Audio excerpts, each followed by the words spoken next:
আজ সকাল থেকেই আমরা বিভিন্ন জায়গায় ঘুরতেছি। এখন সকাল পেরিয়ে দুপুর হয়েছে। এখন আমাদের উদ্দেশ্য চরকানপুর। এই চরকানপুরের নাম আগে কত শুনেছি, কত ভিডিওতে দেখেছি। আজ আমরা সেই চরকানপুরে যাচ্ছি। এর আগে সালাউদ্দিন সুমন ভাইয়ের ভিডিওতে অনেকবার এই চরকানপুর সম্পর্কে জেনেছি এবং তার ভিডিও দেখে অনেক বেশি ভালো লেগেছে এই চরকানপুর। আজ এই দুপুরে খাখা রোদের মধ্যে আমরা তিনজন বেরিয়ে পড়েছি সেই চরকানপুরে যাওয়ার উদ্দেশ্যে। দুপুরের খাবার শেষে আমরা পদ্মা গার্ডেনে চলে আসি। পদ্মা গার্ডেনে চলে আসার পর আমরা একটি নৌকা নিলাম। নৌকা নিয়ে আমরা পদ্মা নদীটি পাড়ি দিচ্ছিলাম। দূর থেকে দেখে মনে হচ্ছিল নদীর পানি যেন কম। মনে হয় এই তো আমরা এসে পড়লাম পদ্মা নদীর এপারে। কিন্তু যতই যাচ্ছিলাম ততই মনে হচ্ছিল এই পদ্মা নদীটি আরও বেশি প্রসারিত, আরও বেশি দৈর্ঘ্য বিশিষ্ট। আমরা সবাই নৌকাতে করে সেই চরকানপুরের উদ্দেশ্যে রওনা দিয়েছি। আর এই পাশে দেখতে পাচ্ছেন রাজশাহী শহর, অর্থাৎ পদ্মার কুল ঘেঁষেই এই রাজশাহী শহরটি অবস্থিত। আর এই রাজশাহী শহরের এপাশে সেই চরকানপুর কিংবা চরখিদিরপুর যেইটাই বলুন না কেন, কারণ সেই চরকে দুই নামেই ডাকা হয়। আমরা যখন নৌকায় যাচ্ছিলাম তখন আমরা নানানভাবে ছবি তুলতে থাকি, ভিডিও করতে থাকি। নদীর পানি এতটা সুন্দর দেখা যাচ্ছিল যে আমরা লোভ সামলাতে পারিনি ছবি তোলা থেকে কিংবা ভিডিও করা থেকে। আর পারে তো দেখতেই পাচ্ছেন সারি সারি নৌকা এরকমভাবে বাঁধে রেখেছিল। আর আমরা নৌকা থেকে নামলাম। নৌকা থেকে নামার পর এ পথ যেন মনে হচ্ছিল আরও অনেক বেশি দূর, চরখানপুর আরও অনেক বেশি দূর। এতটা গরম ছিল, এই গরমে আমার পায়ে ফোসকা পড়ে গিয়েছিল, সেই জন্য জুতাটা আমি হাতে নিয়ে নেই। তারপর আমরা যাত্রা শুরু করি আবারও। না কি আজকে আর ফিরবো না, কষ্ট করে এসেছি। এখন দিয়ে কতটুকু হাঁটতে পারি, আমার পায়ের পিছনে একদম ফোসকা পড়ে গেছে, ব্যান্ডেজ লাগিয়েছি। হ্যাঁ, এসে বড় ওইদিকে হাঁটতে আছে নূর, ওখানে ব্লগ করতেছিল। ওই হচ্ছে কিছুটা দেখা যাচ্ছে চরকানপুরের কিছুটা অংশ। এখন দেখা যাক, একটু দ্রুত হাঁটতে হবে আমাদের, না হলে চরকানপুরে যাওয়া যাবে না। এনে যে সবাই জুতা হাতে নিচ্ছে, কারণ আমার বললাম একটু আগে ভাই কিন্তু জুতা খুলবে না, ঠিক আছে? ভাই অলওয়েজ ব্র্যান্ড। হ্যাঁ, নূর ভাই হচ্ছে অলওয়েজ ব্র্যান্ড, সেই জন্য জুতা খুলবে না নাকি সে, সেখানে হেঁটে হেঁটে যাবে। কিন্তু আমার পায়ে তো ফুসকা পড়ে গেছে, সেই জন্য আমি হাতে নিয়ে, এই যে হাতে নিয়ে যাচ্ছি, জুতা হাতে নিয়ে তারপর হাঁটা শুরু করেছি। আমরা সৌদি কাফেলায় যাচ্ছি আর কি, 3 মাসের খাবার আবার এখানে মজুত করে নিয়ে আসছি। আবার আমাদেরকে বলেছে যে সন্ধ্যার আগেই যেতে, মানে পৌঁছাতে হবে, না হলে নৌকা নাকি চলে যায় বা থাকে না। তো কিভাবে যাবো আর কিভাবে আসবো বুঝতেছি না কিছু। চারদিকে দেখুন বালি, ওইদিকে হচ্ছে পদ্মা নদী। এইটা আসলে পদ্মা নদীর একটা অংশ। এখন যদিও মরুভূমি দেখা যাচ্ছে, কিন্তু যখন বর্ষার পানি আসে তখন একদম মানে পুরোটাই পানিতে একদম মানে ভরে যায়, টইটম্বুর হয়ে যায়। এটা মরুভূমি যতটা মনে হচ্ছে তার চেয়ে বেশিরভাগ মনে হচ্ছে কি এটা মালভূমির মতন একটা। মালভূমি অনেকটা উঁচু থাকে না, ওইরকম। জিওগ্রাফিতে পড়ছি আসলে, হ্যাঁ, বাস্তবতা ওই রকমটা অনেকটা মনে হচ্ছে। চশমা পরে এসে ভালো হয়েছে গো। মরুভূমিতে আমরা একটা গাছের শিকড় দেখতে পাচ্ছি, যদিও মরুভূমি না, আসলে এটা কি জানি গুপ্তধন আছে নাকি। এর ভিতরে সাপটাপ থাকে, কিন্তু হুম, সাপটাপ থাকে অনেক। ওই হচ্ছে রাজশাহী শহর। আর এইদিকে হচ্ছে চরকানপুর। এখানে আরেকটা আমাদের নদী পাড়ি দিতে হবে। এই মিয়া ভয় দেখো না, ভিডিও করে ডিসকভার এটা হচ্ছে পদ্মার আরেকটি ডাল, নদীর ভিতর নদী। এখন নদীটা যেহেতু শুকিয়ে গেছে, সেই জন্য আরেকটা নৌকায় আমরা উঠলাম। হ্যাঁ হ্যাঁ, আপনাদের বাড়িতে মনে হয় চরখানপুরে নাকি? চরখানপুর আর খিদিরপুর দুইটা কি একই গ্রাম নাকি দুইটা আলাদা আলাদা? এখান থেকে ভারত কত দূরে? একটু দূর নাকি, যাওয়া যাবে তো সীমান্তে? তাহলে এদের আপনাদের যাতায়াতের পথ কি, মানে যারা এখানে থাকে এদের যাতায়াতের এই নৌকা দিয়ে যাওয়া আসা? 2-3 হাজার হবে না লোক? 1000? আচ্ছা, আমরা আসলে এখন চরখিদিরপুরের উদ্দেশ্যে যাচ্ছি। যাচ্ছি অনেকক্ষণ ধরে যাচ্ছি। তো এখান থেকে আসলে কি মানে ভালোই টাকা যাচ্ছে। আমরা ভাবছি হয়তো বা কম টাকার মধ্যে হয়তো আসা যাবে, কিন্তু ওই দিক থেকে 200 টাকা ভাড়া, আবার এইখানে ভাড়া। আমরা হচ্ছে তবে খুব ভালো এক্সপিরিয়েন্স, কষ্টকর জার্নি হলেও খুব ভালো এক্সপিরিয়েন্স। কেমন লাগছে বলো তো? ওয়েলকাম। আমার কাছে খুবই ভালো লাগতেছে সত্য কথা। চরখানপুর নাকি? যদিও ওই দিকের মাটিটা একটু শক্ত ছিল বেশিরভাগ এবং গরম ছিল, আবার এই দিক থেকে বেশ ভালো লাগতেছে। হ্যাঁ, এখানে একদম মানে সমুদ্র একটা ভাব আছে, কক্সবাজার একটা ফিল আছে। দারুণ দারুণ লাগতেছে আসলে সত্য কথা আমার কাছে। জাফলং ভাই, ওই ভিডিওটা দেখো, আমার ভাই হচ্ছে এই যে আবু রাহান ভাই, তার প্ল্যান হচ্ছে আগামীবার যখন সে আসবে এখানে তার হুম। প্ল্যান হচ্ছে ভাবিকে সাথে করে নিয়ে আসবে এবং ইনশাআল্লাহ ইনশাআল্লাহ ওরকমের তাবু ঘাইটা সে প্রকৃতির মাঝে থাকবে একদিন, ঠিক আছে? আপনারা তাঁবুটা দেখতে পাচ্ছেন কিনা? ওই যে তাঁবুটা দেখা যাচ্ছে কিনা? মানে উনি হচ্ছে প্রকৃতির একদম কাছ থেকে উপভোগ করবে, মানে আচ্ছা। ওনার প্ল্যান হচ্ছে এটা। আচ্ছা, আর ভাবি সাথে থাকলে যেটা হবে আর কি, হ্যাঁ। মানে খুব আপনি কি ময়ূরঞ্জনদা বলতেছেন? আমি From আপনাদের হচ্ছে Republic- দিবে লেবুর রস খাওয়াবো, বুঝছেন? ওকে দাদা, তো বলছিলাম কি, আপনাদের ভারতে নাকি ইলিশ মাছ নাকি এবার খুবই জমাচ্ছে, কথা কি সত্য? আরে মায়েরি, আজব মায়েরি, এই ছেলেবেলা কি বলে, আপনাদের বাংলাদেশ থেকে আমরা ইলিশ মাছ নিবো এটা কিভাবে ভাবলেন? আমরা তো পুকুরে ইলিশ মাছ চাষ করছি এবার। এই পদ্মার অর্ধেক তো ইয়ে আছে না, ভারতে আছে না, গঙ্গা নামে। হ্যাঁ আছে। আমাদের এই পদ্মা নদী না, আমরা ভাবছি যে ইজারা নিয়ে নেবে, বুঝছো? ইলিশ তো আমাদের থেকে ওরা বেশি পায় না। না গঙ্গাতে হয় না ইলিশ, হ্যাঁ?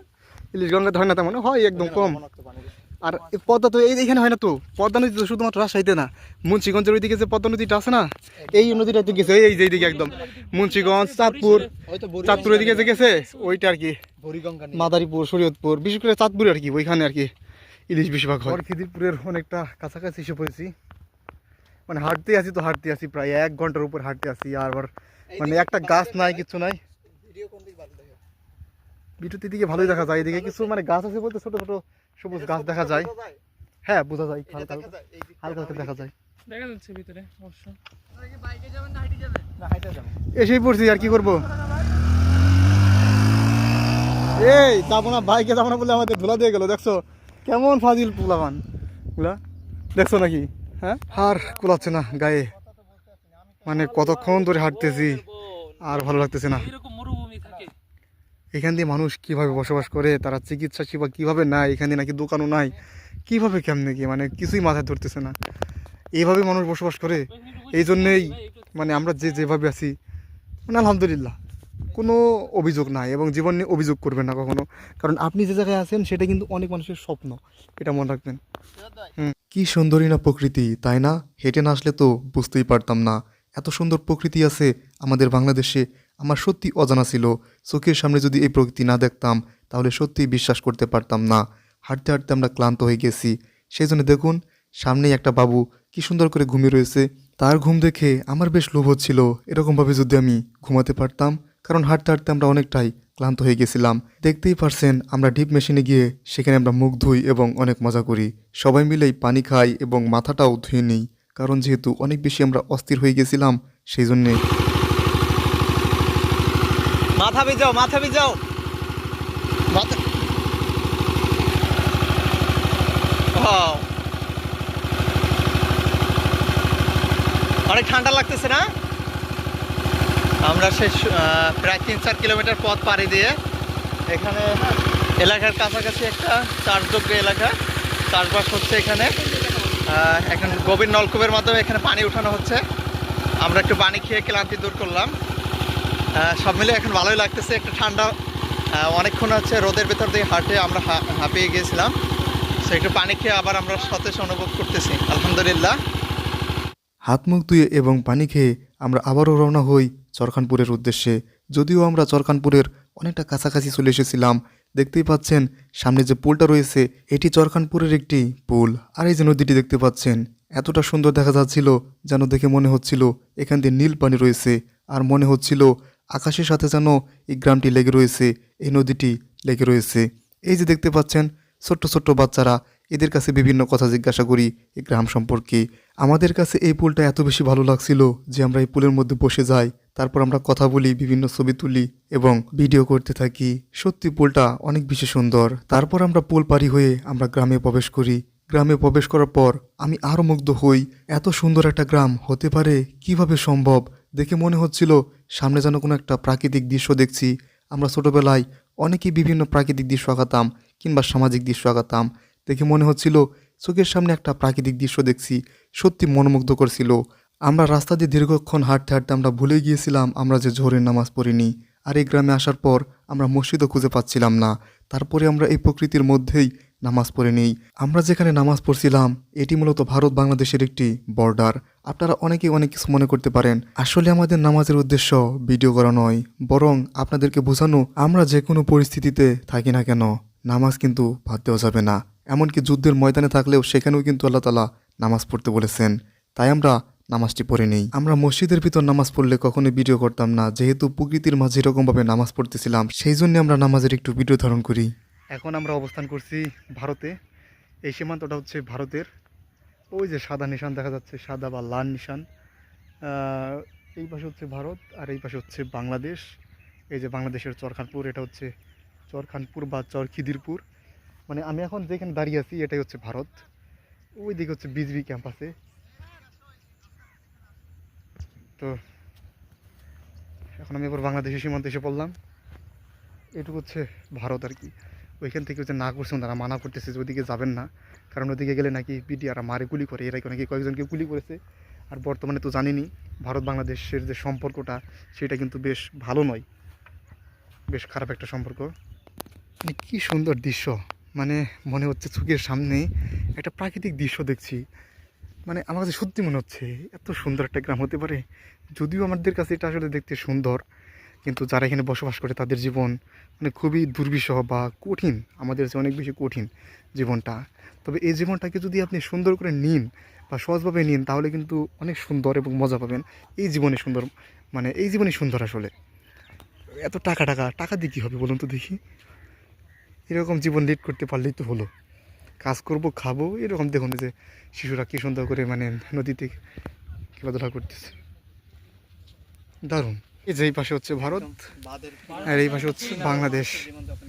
অসাধারণ এক দৃশ্য, মানে দারুণ এক দৃশ্য। এখন আছি একদম ভারতের সীমান্তে।